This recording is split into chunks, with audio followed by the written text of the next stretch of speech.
Is this like a live thing, or does it just record? It is live. It is recording as of now. Before it was just recording the audio. My silliness didn't realize I didn't have the camera on.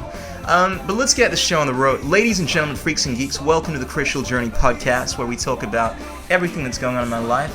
Music, women I'm dating, talk about amazing athletes like Haydn Dinsdale that we have in the house right now. We're going to spend the next 45 to an hour getting into what makes Haydn Dinsdale the amazing personification of vegan masculinity that he is. Let's get the show on the road. All right, a lot of stuff to talk about. Let's do this thing. Boom shakalaka. Now you put water into a cup. Okay, so my It becomes intro the music. cup. You put comfortable water there? into a Yeah, water. yeah, It becomes the water. You put it in a teapot. It Wonderful. becomes the teapot. Big fan of Bruce Lee. These are Water some of can my flow, favorite inspirational or it speakers can that have crash. been amalgamated into Our this deepest fear is not that we are inadequate. clip. Our deepest fear is that Okie dokie. Just remove this over here. And here you are. Bro, you were looking good, man. You know, I was checking out your Facebook page, and you look like that guy from, was it Bill and Ted's? You know?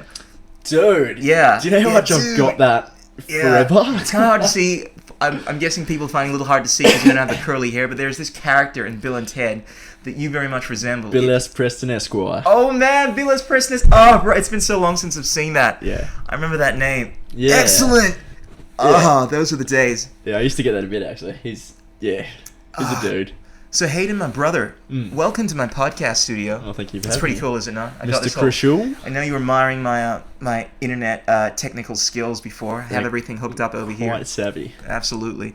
My friend, I was explaining to everyone, I met you, I think, a month ago Yeah, it was. About a month at ago. the Vegan Festival. Indeed. And I was totally impressified by your amazing physique. Yeah. And, bro, it is so refreshing, as I was saying, to see that there are people out there on a plant-based diet. As you know, everyone, I'm a bit of a vegan hippie. Not full vegan, but pretty much almost there. I know there's a lot of people call themselves vegan, but do you want to explain to people what a vegan is? Because you probably understand this better than anyone. Because I know it's more than just being on a plant-based diet. Yeah, so basically the concept of vegan is basically no animal products. So Okay. That basically eliminates... So no chicken? Yeah, no chicken, obviously. Yeah, no meat, no dairy, eggs, and abstaining from using products tested on animals. All right. Yeah. And what was it that brought you into that way of Yeah, being... good question. About 3 years ago, I was living in Canada. Pardon me. All right. Yeah, I was living in Canada, and it basically was as simple as a mate. Could not tell you who, when, why, how it got to my Facebook page, but someone sent me just a link to a sort of behind the scenes, a meet your meat type film, if you will, but not that. It wasn't Earthlings? No. It was actually in another language. It Okay. was a Russian or maybe Polish. I don't know. Yeah, but the imagery was harsh enough, yeah. But That yeah, set the stage. Basically what you witnessed on there was enough to sort of go, oh, okay, there's some things that need changing.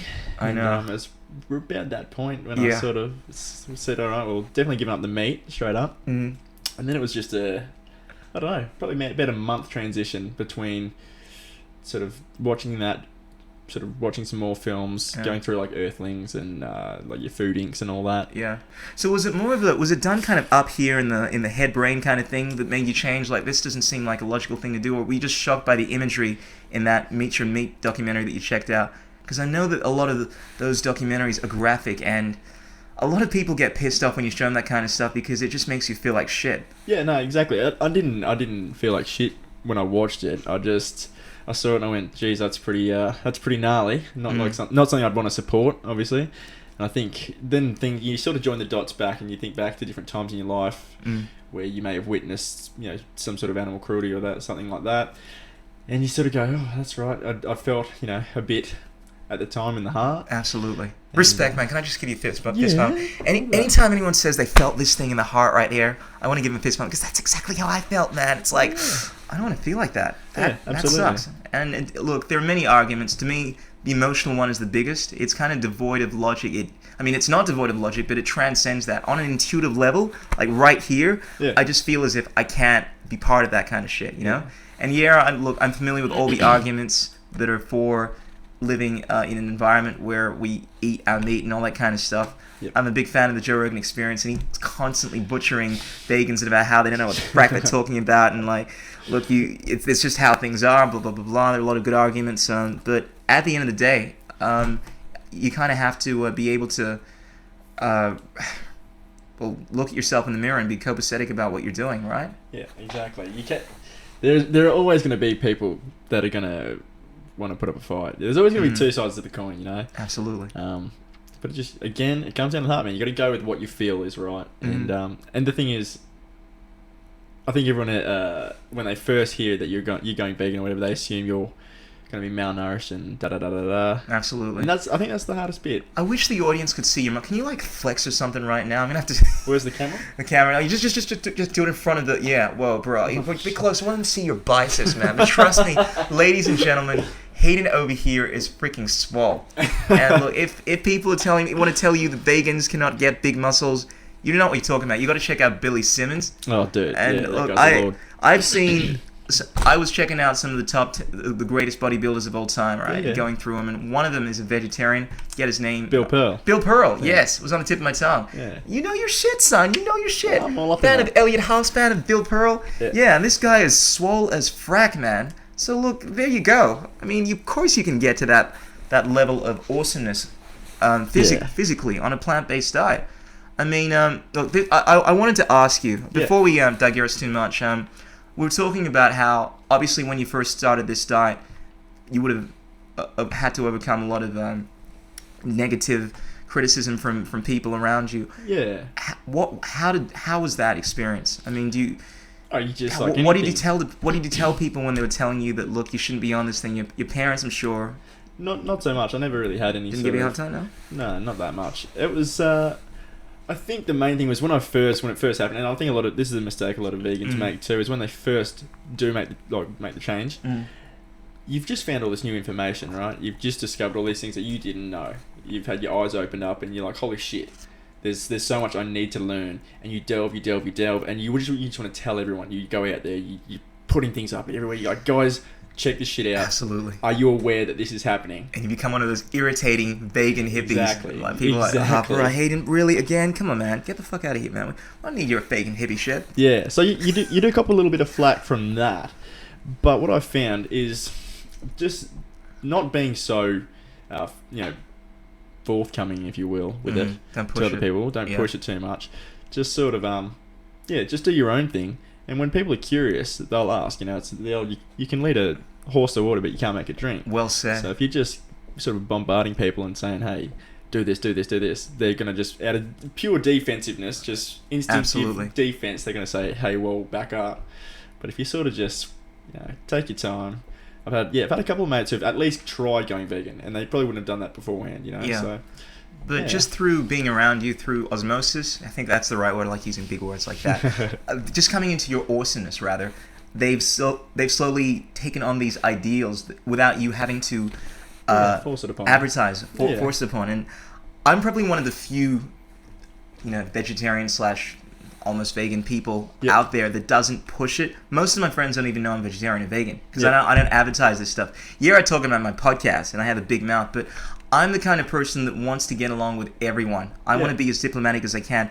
And even if it's a topic which I know is unbelievably right and I feel in my heart is going to benefit them, I won't bring it up because it's going to sometimes push them in the wrong direction. You're going to ruffle feathers, so to speak. Absolutely. And look, I know it's a very contentious issue. Like, I know that they're going to be people that are listening to this stuff and probably switch it off already because they're like, you vegan hippies are going to rant on about how this stuff is good for you. And they're under the mindset that, look, it's a bad idea. Humans are made to eat meat. And look, whereas I disagree emphatically with you, I feel as if, what am I trying to say?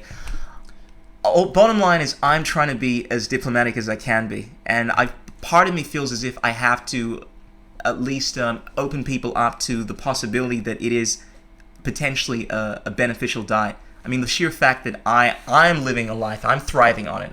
I've competed in athletics myself. I competed in the nationals, triple jump. I was a penultimate state champion in long jump. Wow. I've done, and I was in a vegetarian diet.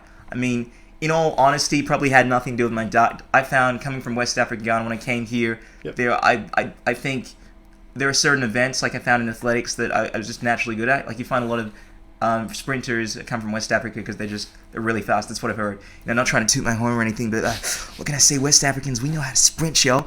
So doing those events was really. But what I'm trying to say is I've competed on a high level athletically on this kind of diet, and I've thrived. And look, you can look at all the scientific evidence you want for or against, but the bottom line is that there are people that are thriving on this diet. You, a freaking personal trainer. Do we have Bill Pearl? Do we have to go through all the amazing athletes? Carl Lewis. You can go through so many. Mike Tyson recently became a vegan. Yeah, it's pretty awesome, hey? Absolutely. There are a lot of people talk about how it's not something that you can maintain for a long period of time. What the frack are you talking about? We really want to have a look at the statistics. The oldest person in New York, if he hasn't died off, is a vegan. I mean, I don't want to throw all the statistics at you, but the bottom line, unequivocally, definitively, is that you can maintain a healthy lifestyle. And yes, I get wilded up when I talk about this kind of stuff, because it's something I'm passionate about. But once again, I don't want to be one of those irritating dudes that lives up to that idea of how do you tell if someone is a vegan? They tell you within the first second, that kind of shit. You don't want to be one of those people. Yeah. And I know you're not, man. But we're going to spend the next 45 minutes or so talking about veganism and the pros and the cons for it. I mean, obviously, you've been doing this for some time now. Yeah, 3 years now. What are some of the benefits that you found living this lifestyle? Clear conscience, man. That's the biggest thing for me. A lot of people go on and they're like, oh, I've got all this. What about plants, man? They have feelings too. Oh, shit. If I had $1 for every time I heard that. Yeah. How do you deal with that kind of shit? You just fucking backslap. Can I swear? Can I swear? Oh, absolutely. I don't want to. I'm not gonna. This is an explicit podcast. You can say what you want. It's sometimes all it just happens. It's you just can't help it. But you got to backhand some people sometimes. I try to stay clear of that stuff. Get your pimp hand out. Yeah, you see, that's the funny thing. You have a pimp hand and you're a vegan. Most people assume that vegans are like anemic. I don't want to fight. I'm a pacifist. I believe in all life. I want to go hug a tree. But yes, you can be a vegan. There are UFC fighters that are vegans. I think. Mac Danzig. Yeah, you know your shit. Matt Wyman might Absolutely. As well. There are quite a few of them. I want to say, I can't remember. Oh, Jake Shields is. Jake Shields. I was thinking of him. Yeah. But considering there's only like 1% of the world's population that are vegans, I mean, ratio-wise, they're doing pretty well in the athletic arena. This myth that you somehow cannot perform well is redonkulous, and it's not even a recent thing. People have this idea that veganism is only a recent thing in the last 100 years, man. You can't thrive in these third world scenarios unless, of course, you're eating meat. Bullshit, man. I'm a big student of history. I want to sound intellectual. I'm not. I just happen to listen to a podcast called Hardcore History by Dan Carlin. I love that shit, and I've spent the last year learning about history. But look, I've also done a fair amount of research, and you can trace vegetarian diets to way back. The ancient gladiators, believe it or not, lived on a vegetarian diet. And that sounds like crazy. Believe me, go cross-reference this information. They were known as the barley men. Their diet was not predominantly, it was for the most part, definitively, if not all, vegetarian. They did this for a number of reasons. Apparently, this sounds like crazy logic, but apparently it made them more resistant towards blows or something like that, or there's some kind of weird. I know that sounds crazy, but apparently it gave them this kind of physique that was more in line with fighting. Obviously, it was better for cardio. There was a tremendous amount of scientific information supporting this. They recently found a site in Turkey where they dug up the bones of these people. There was a site for gladiators, and they had to look at the levels of whatever it is, the levels of strontium, whatever scientific elements that you find in their bones, and they found that they had high levels of whatever it was that showed that they were either not just vegetarians, like on vegans practically. Wow. Like absolutely. This is an area of Turkey. Apparently the diet of these guys, they can actually find this by doing all this scientific testing and whatnot. Absolutely. And they found that these people in Turkey, they were on vegan diets, but it is a well-known historical fact that the ancient gladiators, they were vegetarians. They're known as the barley men. Now these guys, they're supposed to be the shit, you know what I mean? Yeah. And they were living... When crunch comes to crunch, they're the dudes you want on your side. Absolutely. Yeah. And look, without a doubt, for anyone that's listening to this is completely against this idea of living on a plant-based diet, without a doubt, it is a controversial issue. A lot of arguments made about how you need protein, all this kind of stuff. And look, you may be right. It may be complete and utter bullshit. The scientific evidence may be completely against it. But the fact of the matter is that there are people that are thriving on this diet.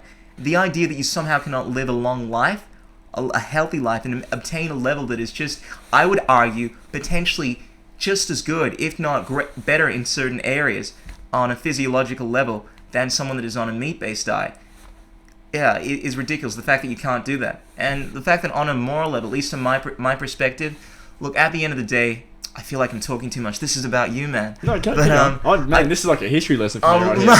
Yeah, man, I thought I might drop some knowledge in you, Haydn, but I know you're well-versed in this shit, but I just feel as if I want to get this stuff off my chest. So Dude. This podcast is very cathartic to Vent. me. Yeah, I have all these thoughts in my head, and it gives me an opportunity to release all that. And basically what I was saying was, from a moral point of view, I know a lot of people make the argument that, look, you're eating vegetables, you're eating plants, and they're alive as well. I'm a firm believer in the idea that plants are definitely aware on a level. There's definitive scientific evidence, but they do not have a central nervous system. They do not have the ability to appreciate. They do not respond to pain on the same level. Yes, they have senses, but they do not having a central nervous system means that they can't interpret that pain. Yeah. Pain is something that animals, organisms have, so that they react to.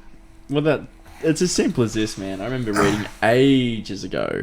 But it was just someone's opinion. They said, if it's got the ability to scream when it's in pain, Absolutely, it's probably got feelings. I.e., animals, plants, they're not screaming when you cut them up.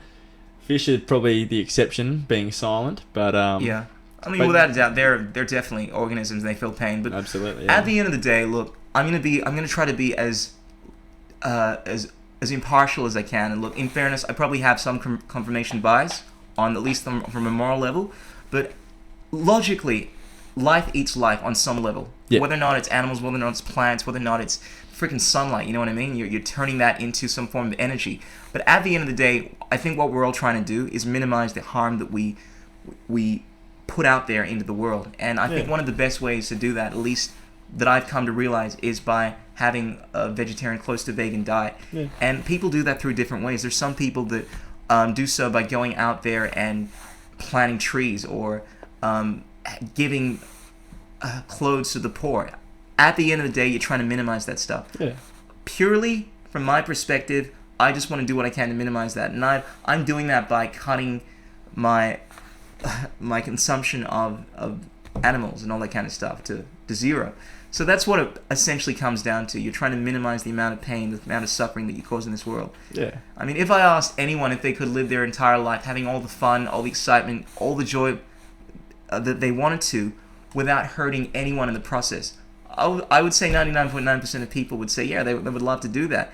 And the fact that my contention is that, yes, you basically can do that. You can live a full life not harming animals.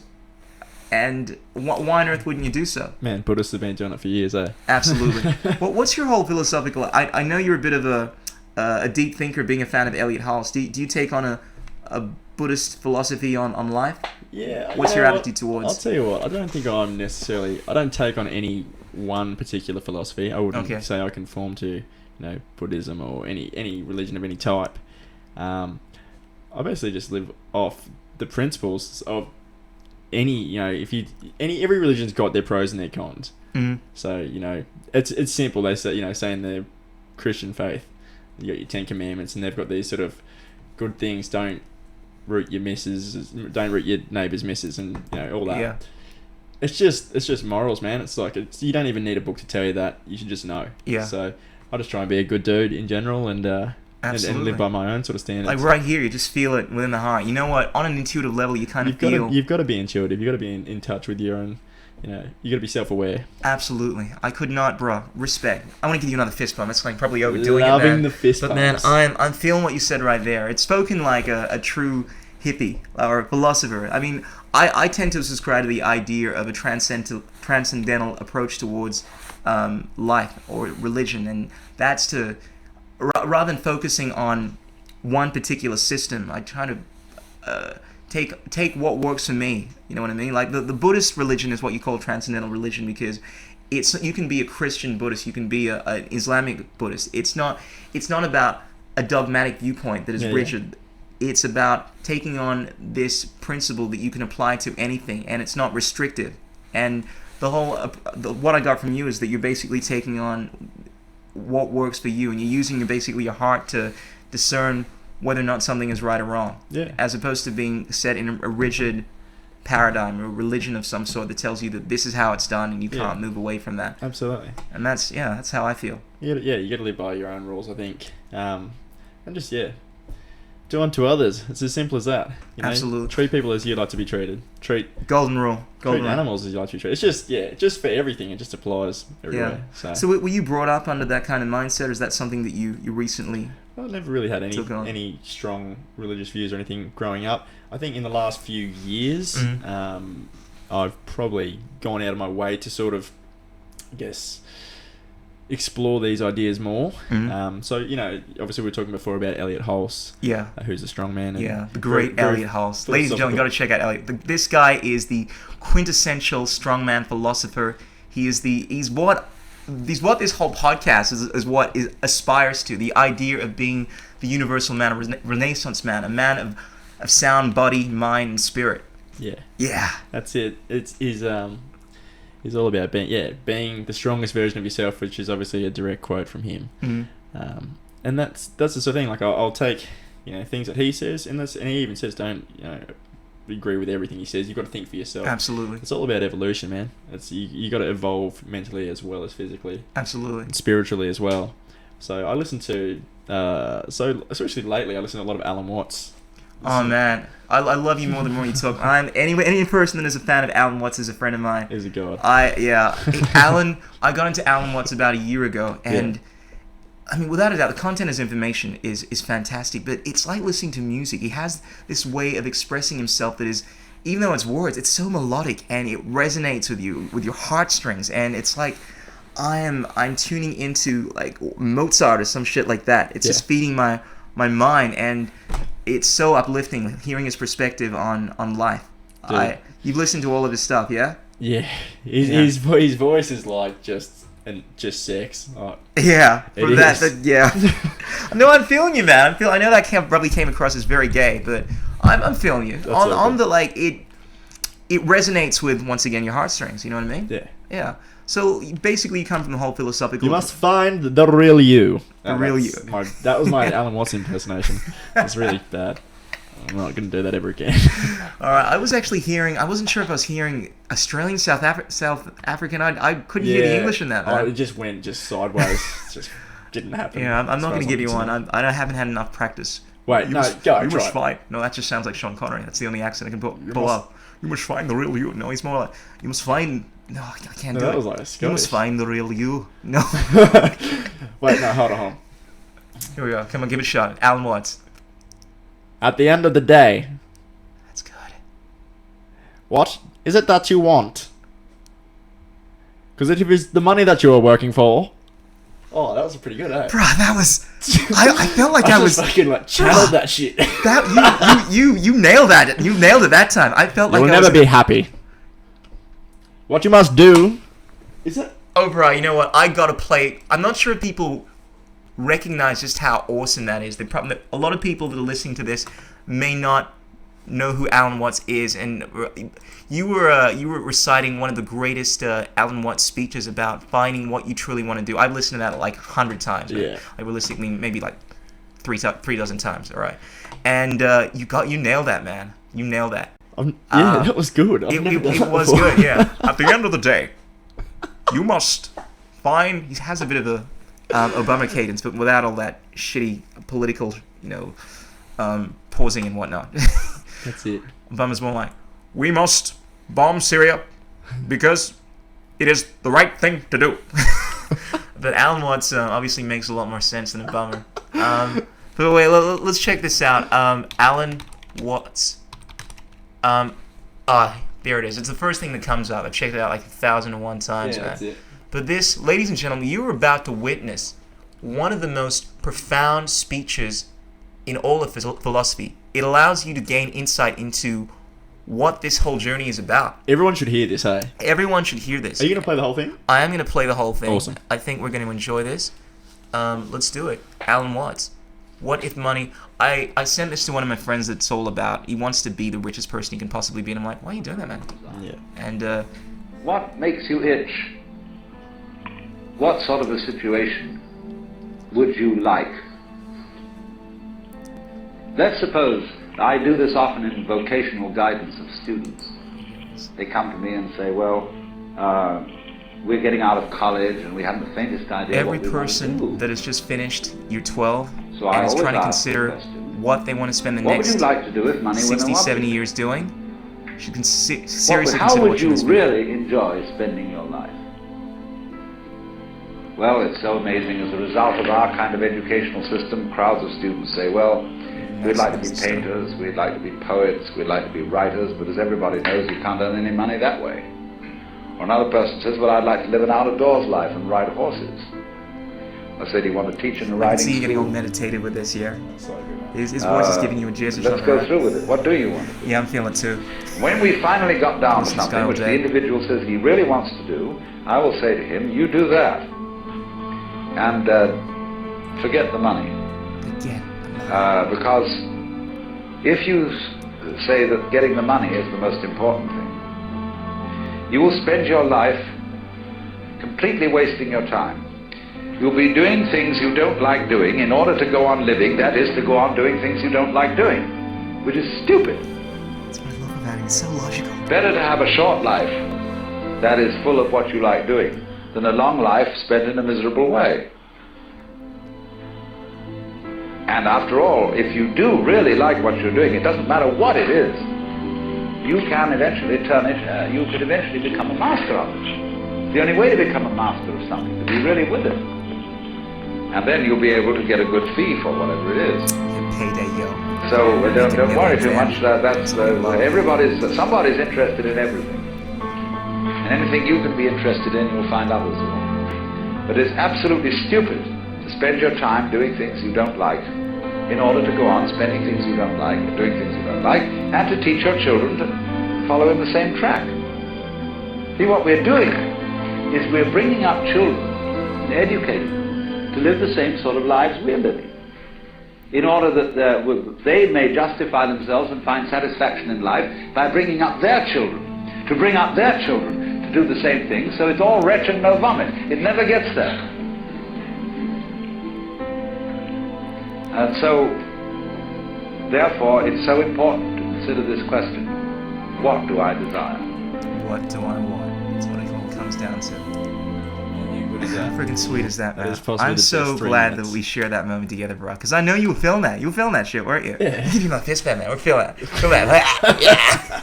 I'm freaking insane, man. But it is so. It's cool when you. I remember seeing this meme about finding someone, meeting someone, and hey, you're into that. I'm into that. No, wait, you're a vegan. So am I. What, you like Elliot House too? Hey, me too. It's like the coolest moment when you meet someone like that is into the same stuff that you are. That's like friendship, and it's like, it's the masterpiece of life. And I just really love the fact that you're into this video, because that is one of my favorite videos without a doubt. And yeah, man, what to say about that, eh? No doubt you thought about, I mean, you were at a point where you were considering what you wanted to do. You were a personal trainer. Yeah. Is that something that you always wanted to do? Were you doing something initially that... No, not at all. I've always been a floater, man. Always floated about, so yeah, spent a few years Okay, doing... floater. I thought you were talking about like floaters and shits, you know, like you've always floated around and Always just toilet sat in water the and bowl, like float. just I know. floated. But obviously you mean someone that didn't really have a set course as what you wanted to achieve. Yeah, not really. Just sort of always. I've been pretty adaptable. Mm. I think that's probably one of the better qualities. Yeah. Just to be able to adapt to any environment, and it was purely out of interest, my own interest in gaining knowledge in health. Then I started, and I went, you know what, I could make this a career. And now it's, who knows, I may, in 10 years from now, I may not even, may just be somewhere, I may be flying planes, I don't know, Yeah. I like to sort of be open to ideas and just go where the heart wants to go. Yeah. But it's awesome the fact that you found something that you obviously enjoy doing, and you're able to. I mean, you're telling me that you do this 5 nights a week. Yeah. You're able to make a living doing this thing, which is a big deal considering that most people, I would go as far as saying 70, even that's just being, like 70%. I don't think is overstating it all. Most 70% of people in the world are doing something that they don't enjoy doing. Absolutely. And that is actually a Serious deal. Yeah. You have only a certain amount of time on this finite planet. I think about this all the freaking time. Just today, every time I hear about one of my friends passing away, or I don't want to mention any names, but basically someone that is pretty close to me. Their wife just found out they had a form of cancer. Yep. And it was just breast cancer initially, but they found out it's actually in the bone. It's very serious. Yep. And I felt bad about the whole situation, but I probably felt bad more so the fact that it made me realize that I was more concerned about myself at the time, because it made me realize that right now I'm thinking I only have a certain amount of time. This shit could happen to me. You know what I mean? I mean I should probably feel bad about her more, but I'm just thinking to myself, I gotta start doing shit, man. I want to do something that I love doing, because you never know when it's gonna be up, right? That's exactly and right. unless of course you're in it. Rather than playing this game, I'm gonna do this when I in 10 years time. You think you're gonna probably live till you're 60, but you may be here. You may not be here next year. You know what I mean? Next year's only not even a month away. Yeah. So you might as well live your life doing what you love doing. And as the great Alan Watts says, can't quite nail his voice like you did. Find something you love doing, become ridiculously good at it, and then hit pay. And then there you have a situation where you're doing something that you love doing, and you're making money for it. And that's how life should be. Yeah. So, it's just something that I think cannot be stressed enough. That's it. I think a lot of people generally know that, but they sort of block it out, or they just, put it to the side, put it on the back burner. The day-to-day activities of life are so overwhelming it's very easy to get wrapped up, you know. And it's true, you know. You mentioned before about friends passing away and that. I had a mate, pretty much one of my best mates. He died back in 2009. Sorry to hear, man. And same deal. I remember after he died, I was very much in the now moment. I'm a yes man. Yes, nothing. You know, everything else that is happening in life. You know, you've got your scale of how you react to situations. And you know, for some people, I lost my hairdryer. That's a 10. That's the worst thing in the world. I lost my my nail trivial polish shit. or just trivial shit. It doesn't matter, and it always takes. My friend beat me in Call of Duty. Oh, that's exactly right. This sounds so freaking lame and pathetic, but one of the worst 10. I'd say this was on a scale of 12 moments I had over the last 3 years. Yeah, go. Let's say out there was not getting into X Factor like a few years back when I auditioned for the judges and 2 of them said no. I was like really down for a long time. The other time was when my friend, this is going to sound retarded, it's probably ridiculous, I can't believe I'm saying this. My friend, wait for it, you ready for it? Go. He destroyed me on Call of Duty. And the thing is, he hadn't even been playing it that long. And I spent ages practicing, right? Just so that I could kick his ass. It's the last time he beat me. And he kept on trashing me. And it was just the worst feeling ever. It was like I was doing everything I could to kick his ass. It's like he was holding me down physically. It was bullying you. No, it was like he with was the video game. No, I'm just trying to explain this metaphorically. But it's like I was on the ground. I was using all my freaking bacon buffed up might, right, to get out of this freaking hole. And he was just using a finger and keeping me down. And it was the most traumatizing. I remember going to bed. Like he stayed the night, right? I wanted to get the freaking hell out, but at the time, just broken up with his girlfriend at the time, right? And he wanted to hang out with me. I'm like, can't hang out with you anymore, man. You freaking kicked my ass. I'm a really bad loser. And I remember I wanted to sleep it off, right? Just needed to get in my own headspace. Went into my room at the time. I was living in another house. I'm like, no, I'm going to bed, Chris. Oh, come on, let's play again. Come on, let's play again, Krishna. What, you don't want to lose again? Yeah. And I was dead even after I woke up in the morning. I still felt like shit, and I thought a long time about it, and I thought to myself, this is retarded. This is a computer game. This is the highlight of my of my reality at the moment. I'm getting pissed off over a computer game. I need to start doing shit with my life. I mean, at the time, look, I was engrossed in a whole bunch of stuff. I'm a very passionate person, and I'm constantly working on my music, but it would just seem so retarded that I was overreacting to something like that. It was because I had such a ridiculous ego, which you've obviously noticed by now. And I could not get over the fact that someone that was so much... It wasn't so much the fact that he kicked my ass, right? It was the fact that... it was the fact that he kicked my ass. What can I say? I just don't like losing. Yeah, I was trying to justify it, but when it came down to it, I think my ego was so big that I just did not like losing. Yeah. And I really had to analyze the situation. And it was so ridiculous because it was just a computer game. Yep. But it's just funny how we look at things like that. Well, I do anyway. And it's a big deal, but there are far greater things going on in the world. I mean, for crying out loud, recently we had the Philippines, they had like a massive, what was it, like a hurricane of some sort? absolutely, Thousands of people are dying. Now, their real traumas in life. Me losing a freaking computer game is pretty a zero. insignificant, isn't it? Yeah, but it's funny how we don't really put things into perspective. We're flooded with this media.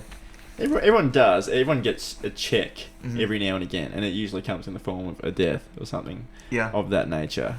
But I think it's important for people to check, as Ice Cube once said, to check themselves before they wreck themselves. Damn straight, man. Damn straight. Yeah, always keep your ego in check. That's another one. I think I got that from I can't remember, some podcaster, but it really resonated with me because I think one of the biggest problems. I think you're in a different field than I am. Like I'm in a very narcissistic field. It's all about everybody look at me. I'm freaking great performer. That's what I do. I mean, at the end of the day, I love inspiring people. I'm speaking right from here right now. I think one of the greatest things you can do is influence people in a positive way, and music is a powerful platform to do that. Absolutely. But on the other side, I just kind of love getting on stage and people, oh, you're so cool, like this sexy dude moves and all that kind of shit. Yeah. And it's pretty awesome performing to that kind of crowd, and it's like a massive ego boost. It's kind of like there is this void within you. You feel this need in order to prove yourself. I think this is something a lot of people have in their youth. I think in a realm where I find this particularly within the entertainment industry, whether it's acting or singing, something that you're doing is a lot more focused on helping people. It's not so much focused on yourself. And I'm not sure if you come across that. You don't have to keep your ego in check as much as someone that is in the industry of performing. Yeah. Would you agree with that? Yeah, it's true. No, absolutely. Everyone's guilty of it, no one's... Yeah. Everyone's guilty of it. Absolutely. I mean, even Facebook. A friend of mine was just telling me the other day that, have a look at the way status updates work, and you're basically saying, hey, everyone, look how amazing I am. This is what I got up to. That's hey, exactly like what this. it is. It's just another way to get that reinforcement, because you feel, I think all of us feel this... I'm not sure if insecurity is the right word, but we feel this need to be acknowledged. It is a need, absolutely. This is something I was thinking about actually this morning. Okay. Now that you mention it, is that's probably the downfall. Same for me, and I know with most people in the world, Facebook can become an addiction, sort of thing. Absolutely. So I had a whole month of it. The other month, September, I had off Facebook. I was like, barring it, and it was awesome. Come October, I was like, oh well, I've had a month off it. Back on, here we go. And you get to those points when you put something up, and then you get really excited. It's someone stroking your ego every time someone comments or likes something. Like, oh, that's awesome! Yeah, it's a currency, just like money. Likes has become the currency. I've heard this guy Redvan. He's this guy off the Joe Rogan Experience podcast. Yep. He has this theory that in the future, likes is going to be a currency, and rather than trading with money, people are going to be trading in likes. Because you think about it, it is an energetic representation of the same thing money is. It's basically energy. I mean, we're obviously we've all agreed to put a certain level of emphasis on money, on the dollar, and we've done the same thing with likes. We basically said that one like represents how cool you are, and if you have 10,000 likes, you are fucking cool. You're you know what I mean? Boss, yeah. And I think we all buy into that need to get lots of likes. Every time I put a status update, I'm like, oh, this is such a cool, profound thing. People are gonna like this. Then I get 2 likes. Like, what the fuck? You don't even appreciate me. What's it?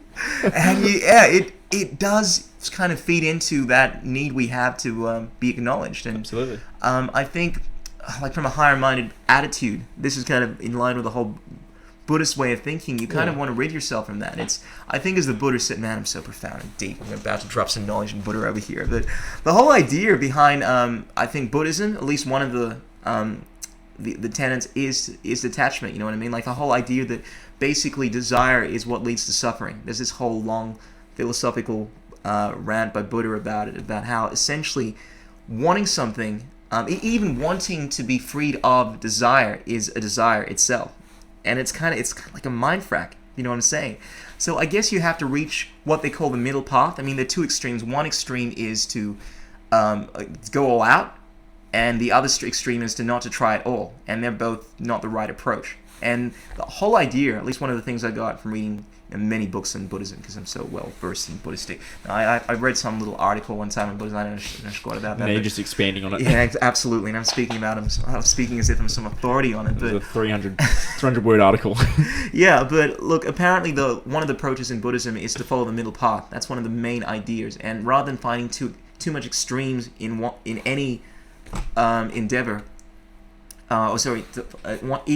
what I'm trying to say is rather than going on either one side or the other of this extremes, either too much or too little. You basically want to take the middle path.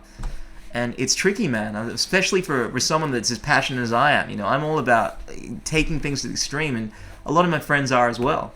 I mean, what's your attitude towards life? Do you kind of try to... You seem like a very calm, balanced person. I mean, you're all calm and zen over here, and I'm like talking at 100 miles an hour, all crazy, you know? What's your general attitude? I'm just absorbing. I'm a sponge, man. You're a sponge. I actually... have you ever done the Myers-Briggs test? It sounds like something I've come across. Test. So basically what it does is it the 4 quadrants? The what? Yeah, it's that's the brain dominance. That's the DC. What is that one? CDDS or something? I'm thinking something brain dominance test. It starts with H, but it's basically got 4 quadrants. It's got 4 colors, and like one relates to the left brain, the other side relates to the right brain. Kind of talks about your personality stuff. But yours is something different. Yeah, the Myers-Briggs basically it's like 4 things. So everyone's got a bit of each attribute in them. Yes. So it'll go, extroverted or introverted. Which one are you more like? And it'll give you the list. It'll say, okay, do you react like this in situations? Do you react like this? Da, da, da. So you go, okay, sweet, I'm extroverted. Then you go through, what is it? Intuitive or sensing, I believe. So it's okay, am I intuitive or am I a sensor? Yeah. And you go through, are you a thinker or a feeler? Yeah. Are you a perceiver or a judger? Or a judge? And basically from there you get your sequence of letters. So say if you're an extroverted, intuitive, thinking perceiver, you'd be an ENTP, and then from there you've got NTP. That sounds pretty deep, bro. ENTP, yeah. NTP. Then you've got your personality portrait. All right.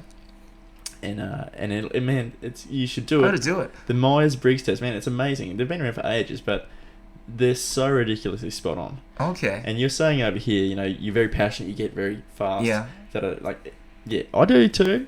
Yeah. But also, you seem a lot more centered. You seem more like Elliot House, very grounded, earthy. I'm more like up here and freaking girly, man. Like, oh my god, bro, this is freaking amazing. Oh my god. Oh, your pistol's so big. It's like how I met you at the Vegan Festival. It was like, I was jumping all over you. I was so glad you didn't freak out, because I've done that to swolled up guys. Can I tell you a little story about that experience? Yeah, sure. I honestly thought, so this is everyone, whoever's listening. Right. Obviously, we mentioned earlier, I met Bill Krishul, Mr. Krishul himself. Referring to me as Mr. Krishul, I like that. At the It's being all important. at the Melbourne Vegan Festival, and he approached me. He basically jumped on my back. Yeah. He pretty much wanted me to piggyback him. I was so charismatic and so sexy. It was just came up and was like, "Bro, can I touch you? You look solid." And I was like, no one comes up to somebody and just blatantly gives them a compliment that's going to boost their ego that much on first impression. That's what Christian's all about. And I'm like, this dude's trying to sell me something. I thought he was a salesman. Man, I'm just selling love, yo. And I was...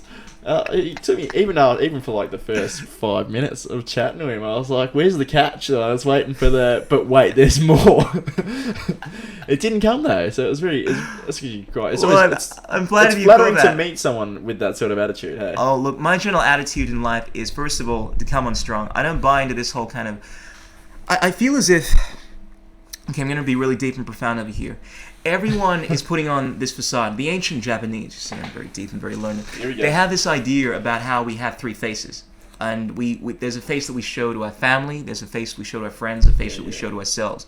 At the end of the day, we all have different masks, and we're not really allowing people to see our real selves, because we're worried that they may think that we're gay. Obviously, a lot of people thought I was gay if I came onto them like that, or they don't want to come across as, particularly with girls. I must admit I'm somewhat shielded, because I look. It's not so much rejection. I just want to make people feel uncomfortable. Yeah. But I feel as if there are all these layers of hidden us's, if that's.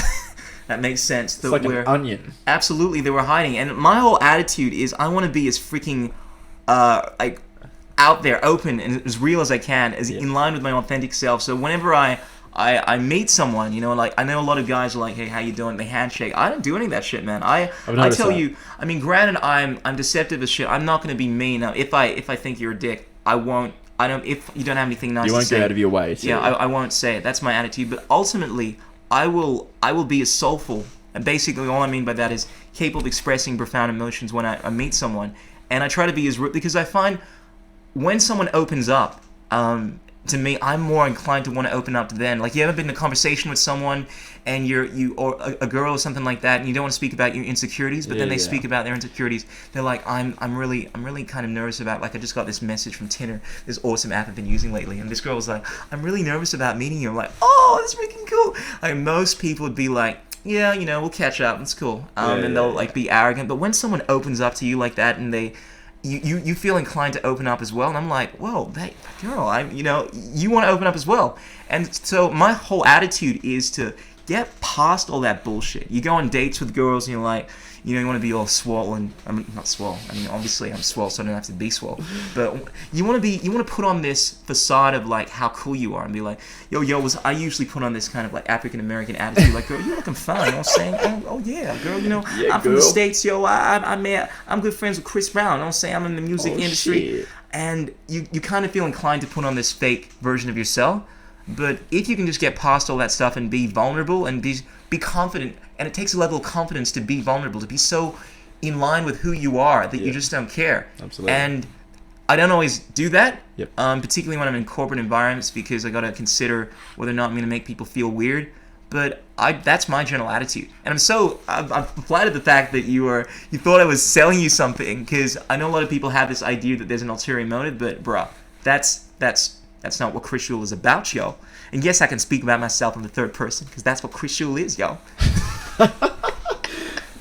Dude, you hit the nail on the head sort of in the middle of that spiel. Yeah, you gotta cut me off, man. I just continue rolling. It's all about you, and I've already taken up like 80% of the conversation. So good, bro. What's your attitude? Do you I mean, when you first met Hannah, tell us about Hannah? By the way, is Haydn's girlfriend. She's a stunning, beautiful soul, and I only use that word whenever I meet someone and they really have like a really gentle, sweet nature about them. She's a nutritionist, and which is a perfect match, because you're the personal trainer. She's a nutritionist, so she keeps you makes sense. in check with your health and all that kind of stuff. That's it. Perfect match, bro. Yeah. What was it like when you met her?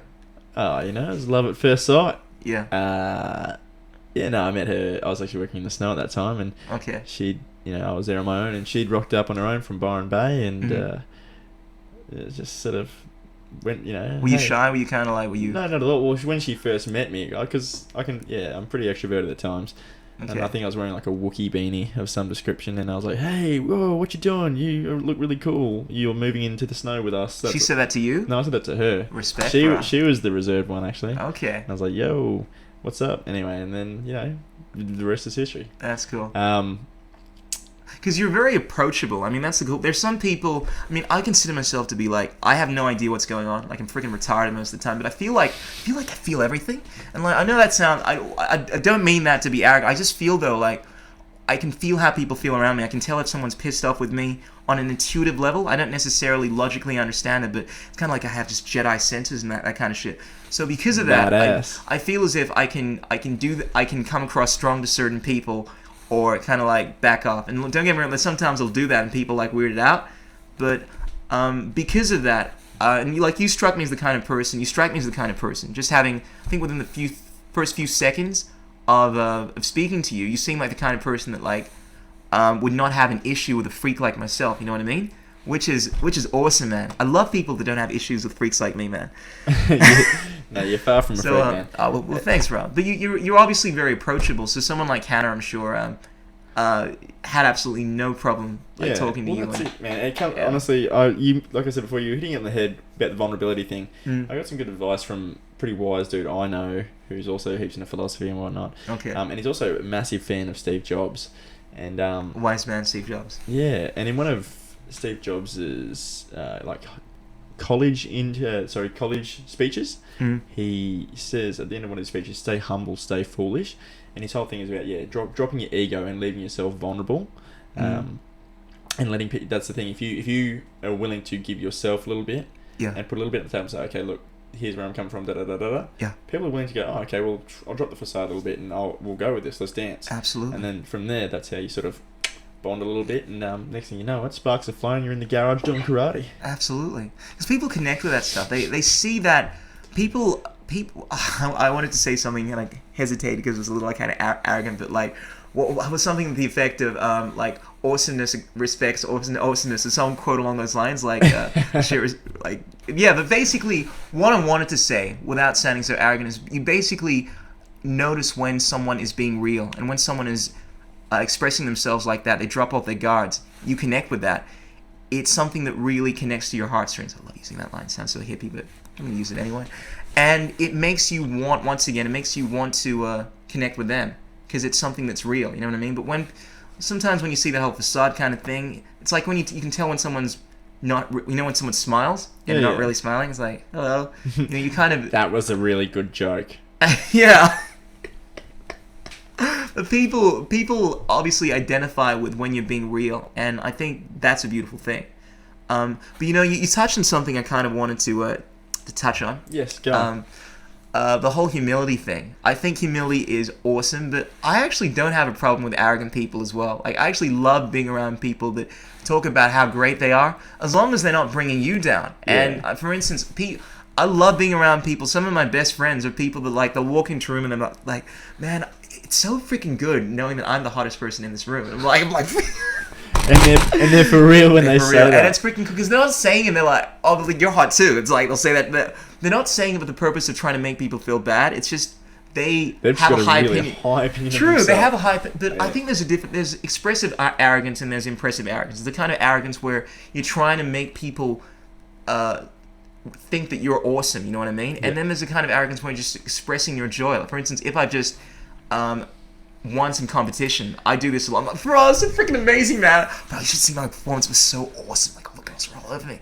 And a lot of people see that as arrogant, but basically you're just so happy that you're brimming with... you kind of just want to share it, hey? Absolutely, but it's very different to someone that wants to either bring you down or talk about how good they are so that they will look awesome in your eyes. I just think there's a different kind, and I kind of bring this up because I was on Facebook just a while ago, and one of the posts that was prevalent just a few days ago throughout Facebook was Kanye West's arrogance. Was that a real thing? It was. Because I think... Was it fake? I cross-referenced it. It wouldn't surprise me if it was real, because he's a dick.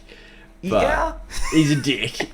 He's a straight-up dick. He's like a big porn star. Yeah, true. But look, here's the thing. And look, obviously, douchey, stupid thing, totally non-PC, all right? Especially after the death of the great Nelson Mandela. Really, you're going to stand here and say that you're going to achieve a lot more than this guy? I mean, they're just...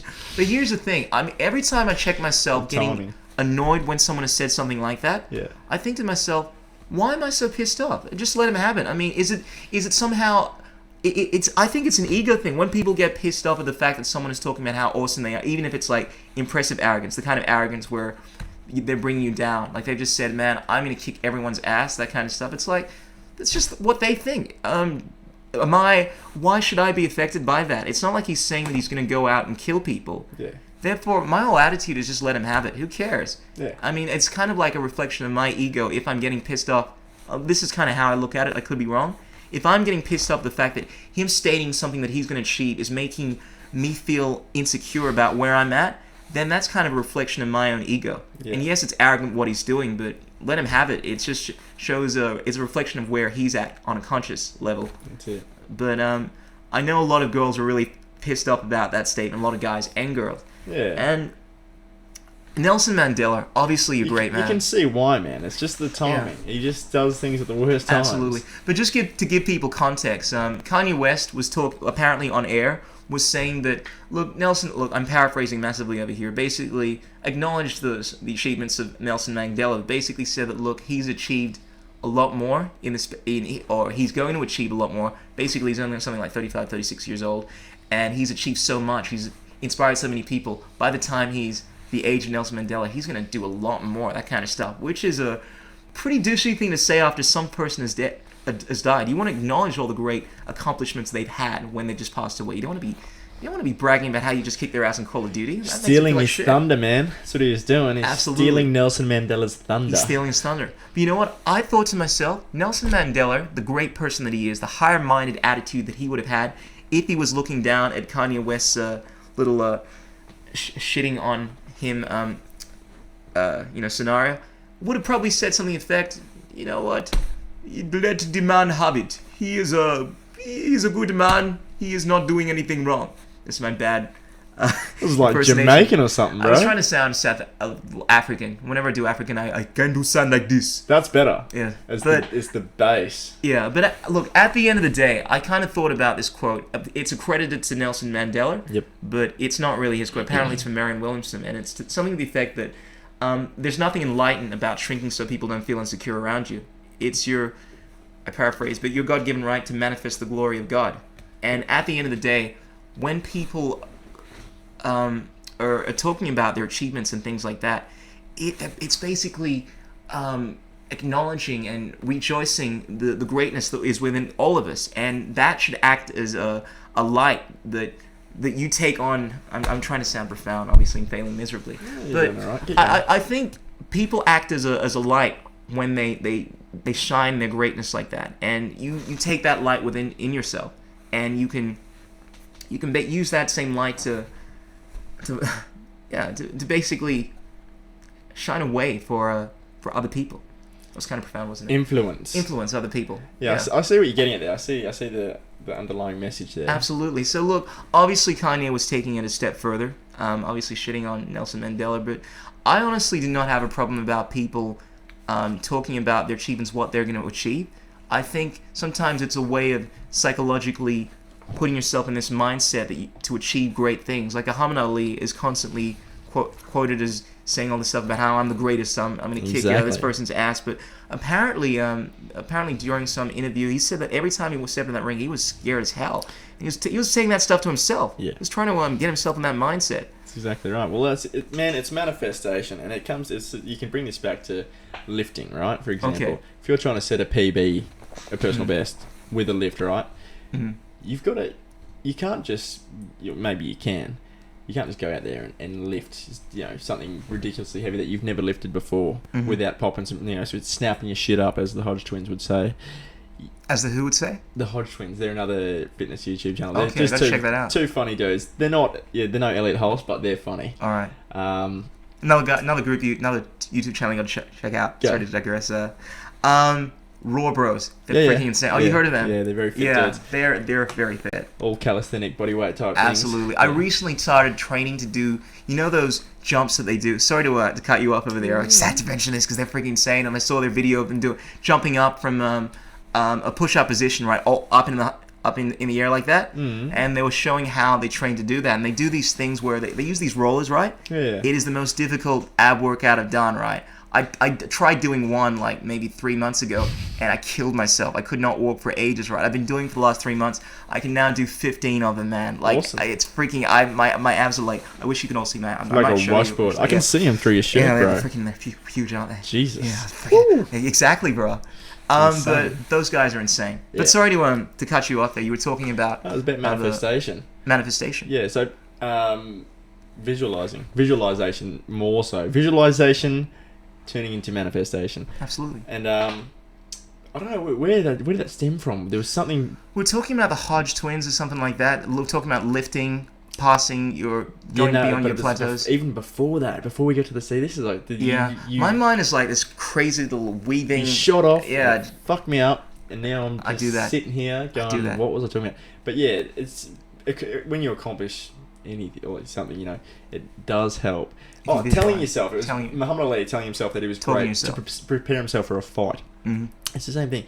If you tell yourself, you're like, okay, I am going to get a 200 kilo deadlift or whatever it might be, right? Yeah. I'm going to get a 200 kilo deadlift. I'm going to get it. And you mean it. You say it. You just live it every day. You're thinking about it. You visualize what the powerlifters do this, man. Like, this is a proper Olympic lifters do it. It's the same sort of thing. You just visualize. You're telling yourself, you plan every detail. Okay, I'm going to be wearing this shirt on the day, and I'm going to walk up to the bar this way. This is the hand I'm going to grab it with. This is exactly how it's going to go. This is what the weights look like on the end of the bar. If you visualize it enough and you believe in it enough, you can manifest it to become reality. Bruh, preach. I'm feeling it, man. I'm actually going through it in my mind. I have these goals that I want to achieve next year, and it is so true, the visualization thing, bro. And it is so cool when I'm very passionate about my music. I don't talk about it too much because I try to make these podcasts educational. I'm always trying to drop my profound knowledge and whatnot, and I figured there isn't too much knowledge I can drop about music besides just singing to you and pressing all the senoritas with my sexy voice. But anyway, I digress. but I'm always trying to figure out what I can do to realize my dreams, and there is nothing or achieve like a great performance or something like that. And I do it a lot. There are times when you see yourself gliding on the dance floor and busting out those vocals, and when it finally comes into fruition and you do that, it is such a rewarding feeling. It really shows how, by visualizing that, by going over it over and over again, it comes into fruition. And bro, I can't talk up enough what you just said there. I think all of it, success is basically formed in your mind. It's basically done. It's done before it's manifested in this physical Euclidean meat space. It starts in the mind. You see it, you visualize it, and then you extrude that reality from your imagination, from the recesses of your unconscious mind, or this infinite unifying field of energy, and you bring that into the reality, and it becomes a reality. And it all starts in here through that visualization exercise. And I really felt what you were saying, bro. Thank you. Yeah. So, Paisan, tell us more about your personal training. I mean, you've been doing that you're a legit personal trainer. You've been doing that for how long now? Oh, not long, man, like a year. But it's, like I said, it was a career change, you know. I was floating, I was a turd in a bowl before that. Okay. I really wanted to get into the crux of diet, and because, I mean, obviously you're a personal trainer. Shoot, profound, fantastic. So I got your answers. There are not many personal trainers, though, that are, I would imagine, that are vegan personal trainers, and I'm guessing at least some of your clients must be on that kind of diet. And what kind of advice do you give them, if you give them any, as far as developing themselves with a plant-based diet?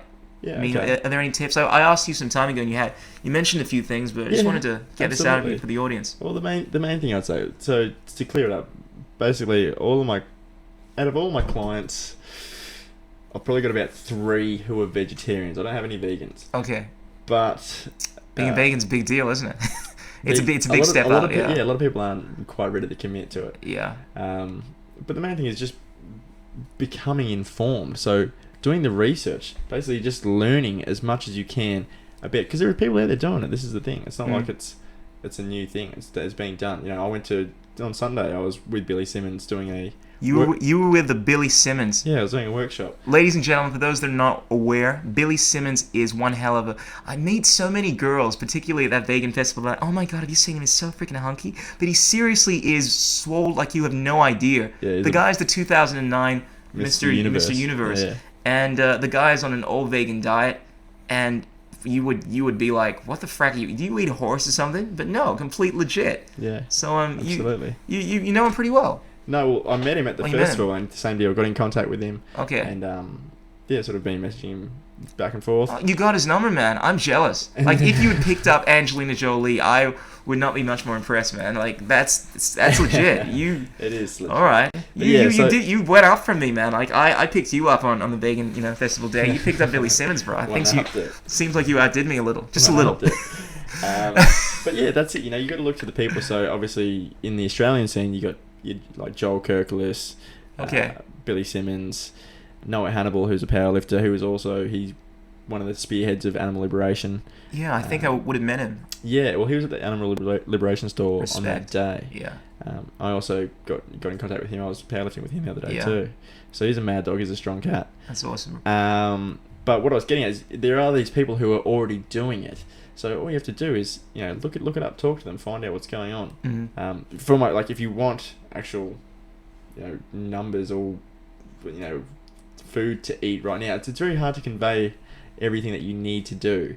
But it's just becoming knowledgeable about exactly, how your body processes proteins, etc. Yeah. Well, obviously everyone's different, but what are the basic tips that you would give to someone if they were wanting to get all the nutrients necessary so they can become swole and they can avoid all that, all the deficiencies that I know B12 is like a big one. A lot of people have the idea, man, you can't get B12 if you're a vegan. That's bullshit. That's a lot of people don't understand. I feel like I have to explain this to people that B12 is actually, look, you get B12, it's a bacteria, right? That's it's found within the earth. It's also found within feces. The bottom line is you actually find this in a lot of organic foods. The problem is that the way that our vegetables are processed when they end up in the supermarket, you tend to strip away a lot of the bacteria. I had a microbiologist explain this to me. like the B12 within these things. That's why a lot of vegetables seem to be lacking in B12. But make no mistake about it, B12 is actually found within the earth. And the only reason that you look, obviously animals have a high level of B12 within them, but the only reason that they have B12 is that they ate plant matter. I mean, you can make the argument that essentially all nutrients are derived by virtue of the sun through photosynthesis, green plants and all that kind of stuff. And the sheer fact that those, I mean, without a doubt, there tends to be high levels of protein, certain nutrients and all that kind of stuff within animals, but the sheer fact that they ate plants in order to assimilate those nutrients means that they're getting that from another source. And make no mistake about it, you can derive, there is no, you can quote me on this, and I hope people challenge me on this, because I'm confident enough to actually say this on the air, but there are different kinds. A lot of people make the argument that it's not a full protein if you get this from a vegetable. It's different to the protein that you get from eggs or an animal. But there is no nutrient known to mankind that cannot be derived from animal products. Yes, generally you find higher levels within plant matter, and they're different. I mean, for instance, you'll say you can't get protein from vegetables. Well, actually, kale, or I think it's called tempeh. An ounce of tempeh has as much protein as an ounce of steak. So tempeh is just soy. Soy, so, alright, yeah. So you got tofu, which is soy, but tempeh is fermented soy. Okay. Well, I don't know if this is true. This is what I've read. And feel free to No, it is high correct me. protein. Yeah. Same as chickpeas, man. Yeah. Quinoa's another good protein. Absolutely. Yeah. But I just had to once again rant on about that. I just get fired up because I keep thinking people listening to this are going, that's complete bullshit, man. You need to eat meat. But bro, you were explaining, like, I asked you a question. Obviously, I tried answering myself because the kind of person I am. But just the nutrients that you need if you're gonna make sure that you're getting everything you need on a vegan diet. Like, just eating a varied diet, making sure you get enough of everything. Okay. So when I say that, so basically, what are the things that are lacking in a vegan diet? You'd say obviously the B12. Okay. Some people would say iron. Now iron's only lacking if you're not eating enough, right? Eat your greens, eat things like your spinaches and your kales, your dark leafies and all that, right? But it gets a bit technical because you got iron and calcium. Okay. And one cancels out the other when you eat them together, okay? So it gets a little bit technical. So sometimes what I'll do is I'll have like an iron tablet or something on its own, at night or something, just to as a precautionary measure. Okay. So you're a big man when it comes to supplements? Not overly. Basically all I have, so I'd wake up in the morning, I have a multi. Okay. I have a B complex, you don't even need it. It's in the multi, but I just have it. Yeah. It's just the way I've rolled for the last couple of years, sort of my style. Okay. And apart from that's pretty much it, to be honest. Multivitamin and B12 thing. Yeah, that's basically it. And as far as say post-workout shakes and all that, so you'd have a combination of a rice and a pea protein, right? What's a pea protein? So pea protein is derived from chickpeas. Okay. And basically, so I don't know what your knowledge is on like essential amino acids. Not much. I just think good food, bad food. That's about it. Okay. So there, quick rundown. This is how it works. All right. You've got a bunch of essential amino acids which you need to get from food that you eat. All right. Okay. You have a bunch of amino acids that your body naturally produces. Now they all have funny names like valine, leucine, lysine, isoleucine, histidine, tryptophan, Okay. That's not the important part. But what you need to know is that everything that you eat has different levels. So you might have a steak, right, which might be high in... I'm a vegetarian. Why would I have steak? That's right, you wouldn't have it. But I wouldn't have steak. I'm just talking about... I would have some tofu, yo. Oh, wait a second. Apparently soy's not good for you. I'd have a whole bunch of things I could have. I'd have some lentils or some kale. Shit, man. Yeah. Well, let's go down the veg route then. All right. So say like lentils, they might be pretty high in all of them bar say like the leucine or the lysine. Right? Okay. I'm not exactly sure which one it is for lentils, but the whole thing is that basically you can only get as much protein as the lowest amino acid in that food. Okay. So this is where the whole combining foods comes in. So if you eat something that's it might be lacking in one essential amino acid, and you eat something else that complements that's high in that essential amino acid, all of a sudden you've got a complete protein.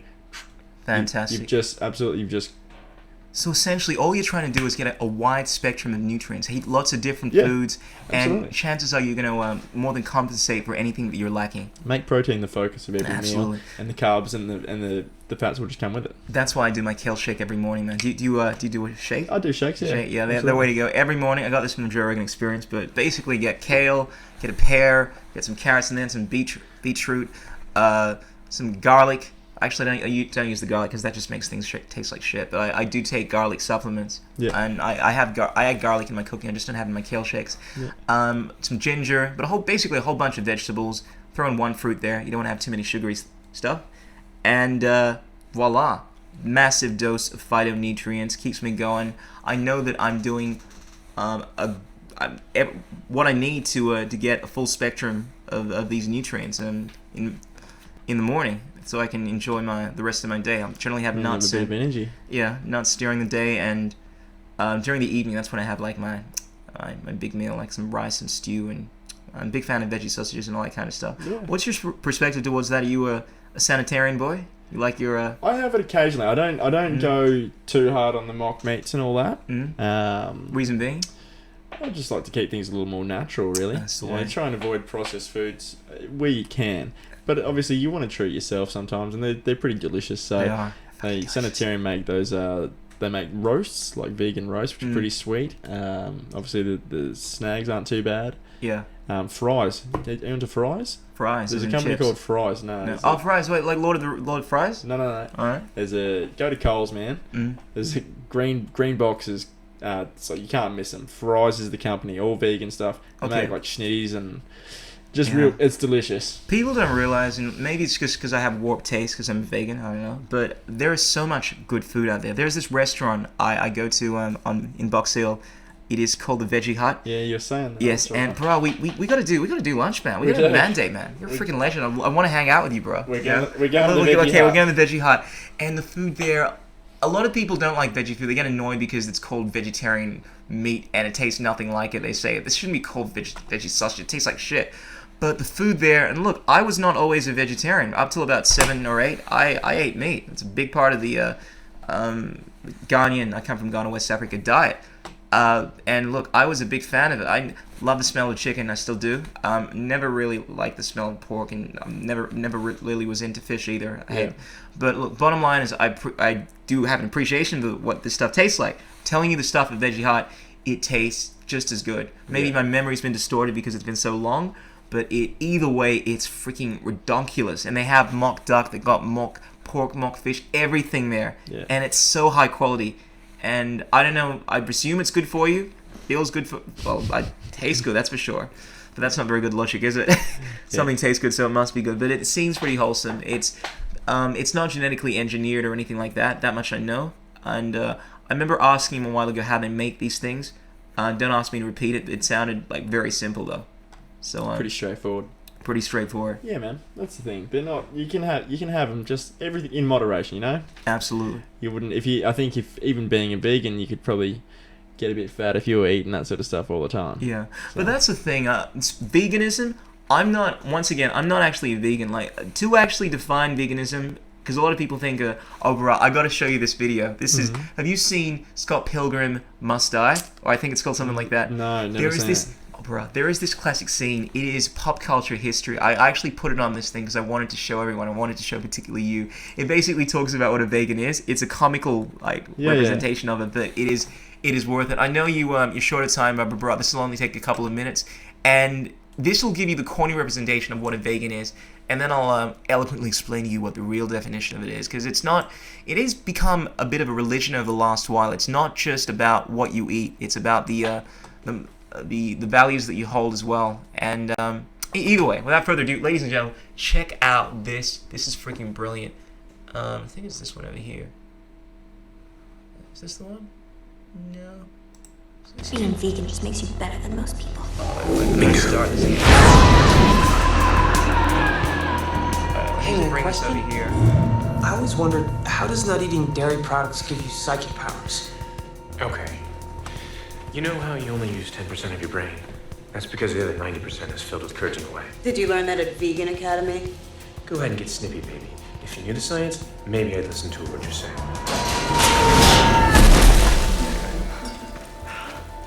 If I peed my pants, would you pretend I just got wet from the rain? It's not raining. Oh.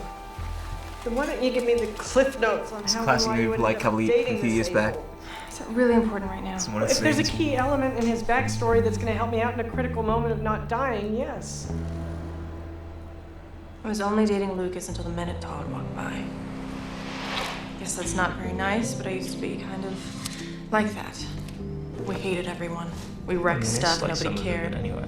He punched a hole in the Was moon. that the end of it, was it? I think I may have had the end of it. I'm not A sure. week and a half later, he told me his dad was sending him to the Vegan Academy, so Oh, this is still relevant. I dumped him. Have you dumped everyone you've ever been with? You've never been the dumpy? Look, I've dabbled in being a bitch. It's part of the reason I moved here. I was really hoping to just leave it all behind me. Hey, lovebirds. We have unfinished business, I and he. He and me.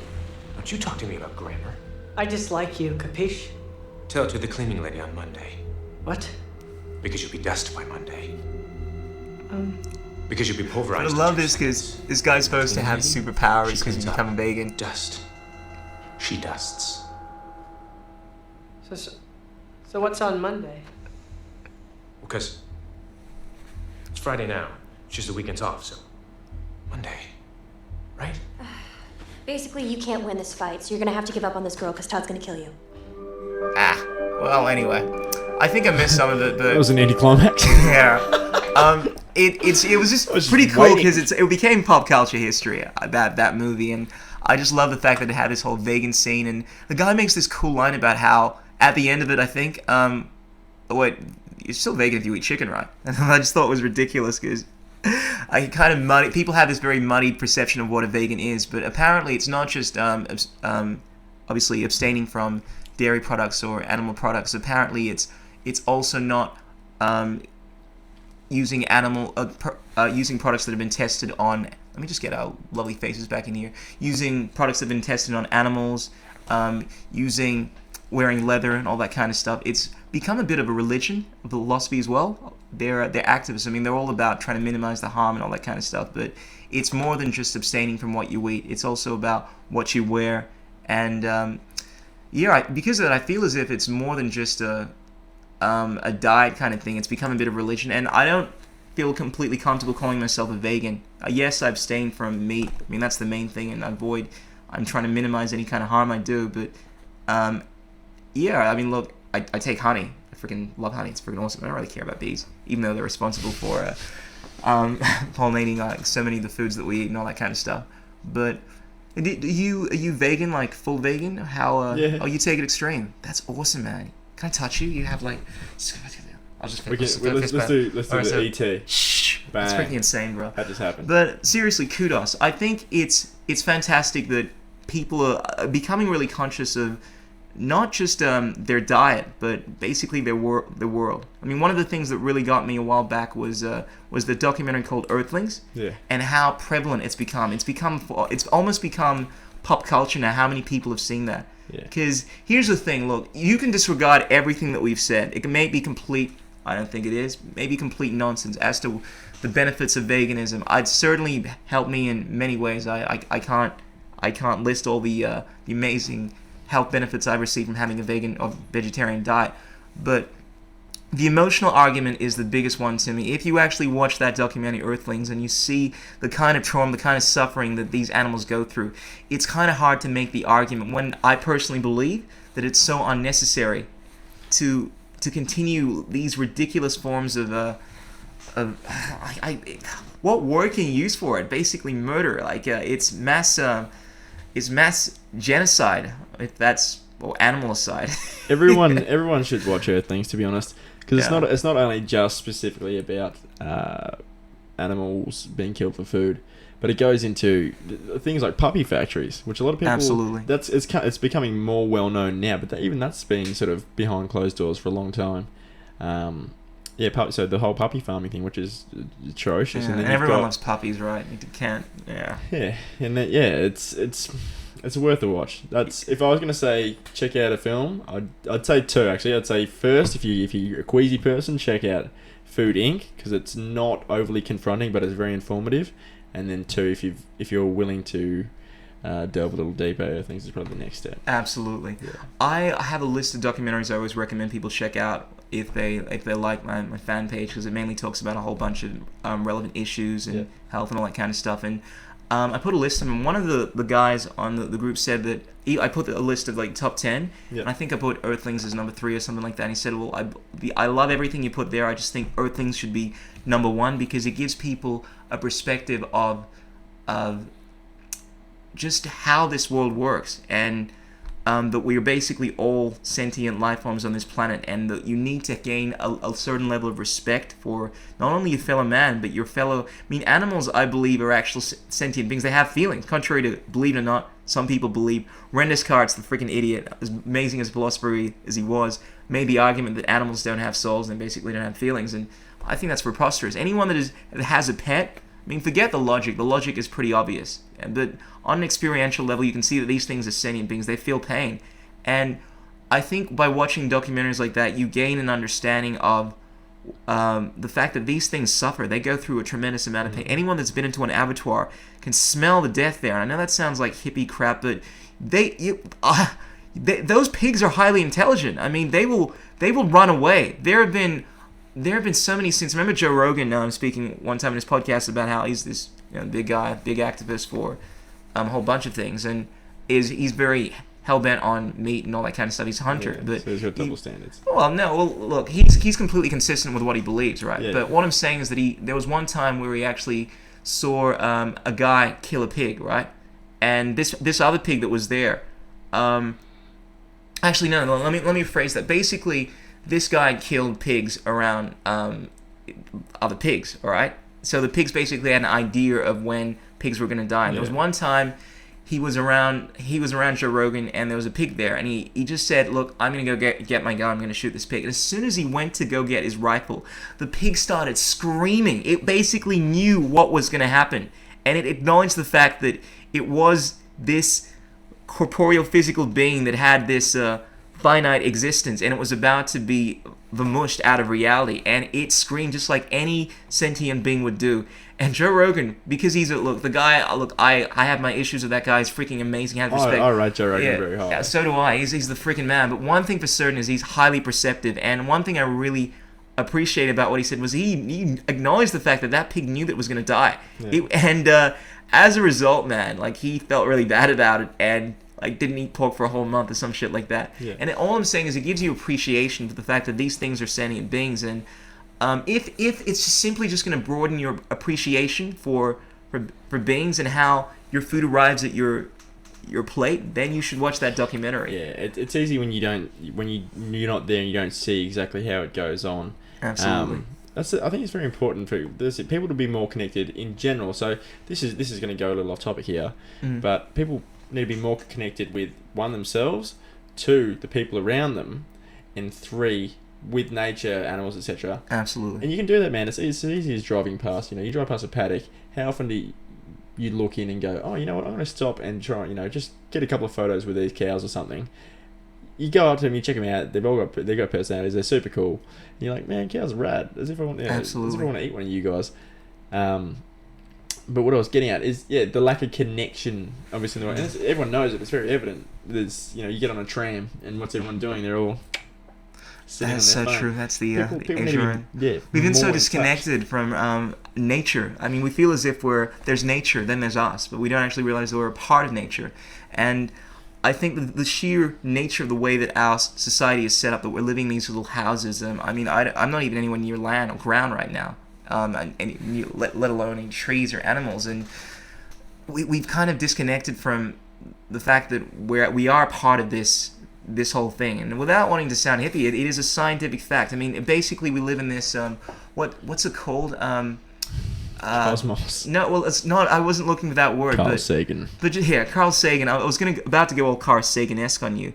But I think there's a theory about systems reality, but how we're in this system, like, we're all connected. Like, obviously you have microorganisms, all right? Now they make up who you are, this physical being. We're made up of 50 trillion cells. Now within each of those cells, 50 trillion, there are actual universes within those cells. That's on the micro level. If we have a look on the macro level, we have a look at planets, you have a look at our planet, which is a freaking puny planet, you have a look at planet Earth in comparison to the sun, it's like a speck of dust. Jupiter is probably at least 10 times bigger.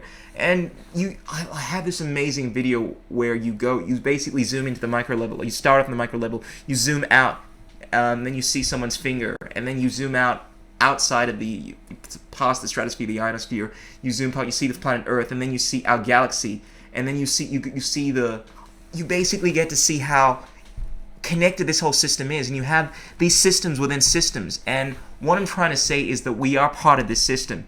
And I think when you have more of an appreciation for that, I think you become more connected, and you start to gel with this whole experience, and you feel like a full human being, as opposed to living in this crazy mindset that we sometimes are, and you end up being so disconnected. You said a second ago, you don't want to sound too hippie and da-da-da. Yeah. Oh, shit, what have I That's done cool. now? Your goal. You're good. Yo. But do you know Wonders of the Universe? Do you watch any Brian Cox? No. Dude. Bro, you dropped a name, I'm going to have to check. Holy because shit, man. with all the humility I can muster, son, it is rare for me to find like a name of some person so profound as, what's his name, Brian Cox? Brian Cox, man. That I have not stumbled upon on the internet these days. I'm constantly like YouTubing everyone. But I will definitely check that out. Brian Cox has a few BBC series. Okay. Wonders of Life, Wonders of the Universe, okay. And what was the other one? Wonders of the Solar System, I think. Wonders of the Solar System. But he's a particle physicist, works at CERN. Mm. He's an absolute genius of a guy. Okay. But yeah, basically, in one of the episodes of Wonders of the Universe, he goes on to say how there are 4 things that scientists have recognized make up the universe, which would be, to make a universe, you need 4 things. Mm. Space, matter, energy, and time. Okay. And what I was going to do is relate that back to Alan Watts. Okay. So with the energy thing, there's the whole, even if you don't believe in, a god, so to speak, yeah. I think everything is connected by a certain energy.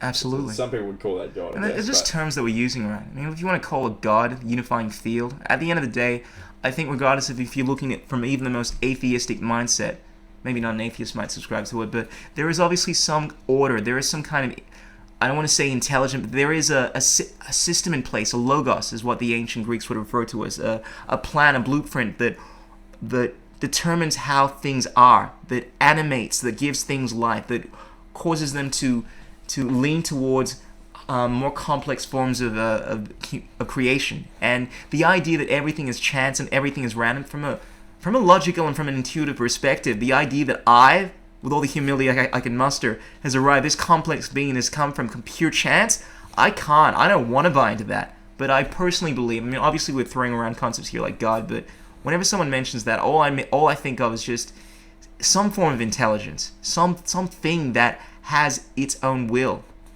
But damn smart. Just wanted to rant about that shit. What's that? But I'm just saying. I tend to go on these long rants, bro. But yeah. You were talking about this Bill Cox guy and his systems approach. Brian Cox.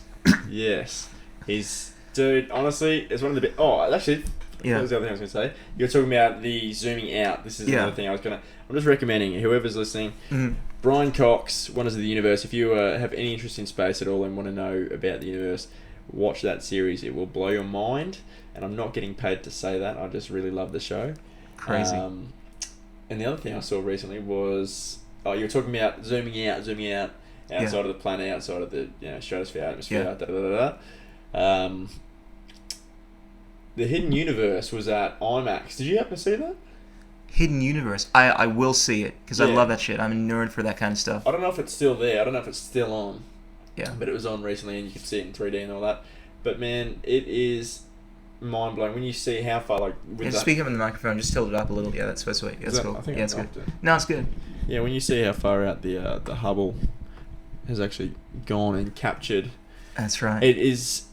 It's very humbling. It is. There's a guy called Jason Silver that talks a lot about that kind of stuff. He's got this brilliant metaphor to describe how I don't want to butcher it, but with my own words, the Hubble telescope is like I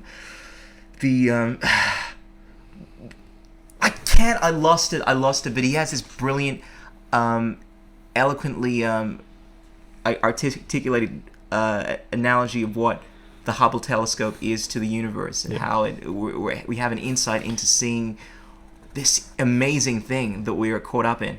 What's that dude's name? Neil deGrasse Tyson? No, not that. No, Jason Silver? No, not that. You and I went and saw Thor, alright? Okay. The gatekeeper guy, what's his name? The big dude. Odin. Oh wait, no. Oh, the gatekeeper. You know, the guy with the helmet and he stands there. What's his name? It's Hein something. Yeah. Yeah. The Hubble's that guy. That guy basically has the ability to see everything. Yeah. Hein, yeah. We just that's right. We did see Thor, which was freaking amazing. My friend was telling me that there's a dude like him in the Vedic text as well, but apparently this guy that has the ability to see everything, to see through space, through the universe, and Hubble telescope basically allowed. That's a great metaphor for a Hubble telescope. It's pretty humbling to get a glimpse of what this entire thing is. But Haydn, brother, let's wind this thing down because I know you're a busy man. I think we've I like to keep these things down around an hour. I think we've exceeded that because you're such an insightful and it's gone pretty long, hey? Awesome listener. Because I've been ranting on about all this shit and it's all about you, bro. It's been good fun, man. But listen, if people want to get in touch with you, they want to check out your personal training regime. They want to learn more about diet and how to be all swole and whatnot, and or maybe even get in touch with your girlfriend because she's a nutritionist. Bruh, let us know the deets. Social media. Yeah. Where do we get in touch? Too easy, man. So I've got a fitness page that I was running a little while ago. Basically, you just type in "Get Fit with DOS," as in MS DOS. Yeah, that's MS it. DOS. That's my nickname. Okay. How did that come about? Haydos. Haydos. Yeah. Haydos. Hayden. Haydos. I'm still not I feeling. don't know. Just one of those Haydos. Haydos. That's and cool, then man. It's just DOS. Get Fit with DOS.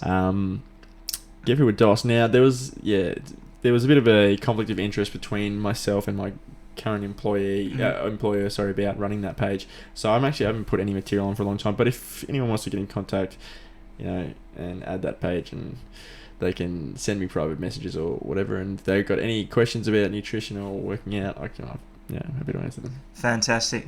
Bruh, I feel as if we've really gotten a chance to connect, man. You've got insight into how freaking retarded I am, man, and how much I like to talk over people. I'm sorry about that, man. That's alright. But I really have enjoyed talking to you, man, getting to know more about what you do and all that kind of stuff, bro. It's been awesome hanging out with you over the last few months, bro. And we got to do dinner, man. I'm developing a serious man crush on you, bro. Veggie Hut. Yeah. And, bro, you're going to have to introduce me to all these cool other dudes like Billy Simmons, bro. We'll G something out. Yeah. Well, ladies and gentlemen, this is the Crystal Journey podcast. Be sure to just tell a friend about this thing, and let's keep this thing rolling. You can check out the website, theartofcrystal.com. It's up there on the top right-hand corner.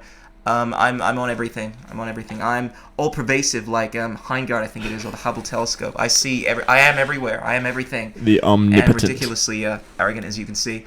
Ladies and gentlemen, this has been fun. I hope you've enjoyed this as much as I have.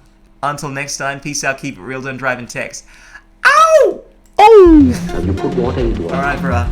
That was a lot of fun, man. That was a really good podcast. No, well, it's still recording now, but it's not. The music is kind of over.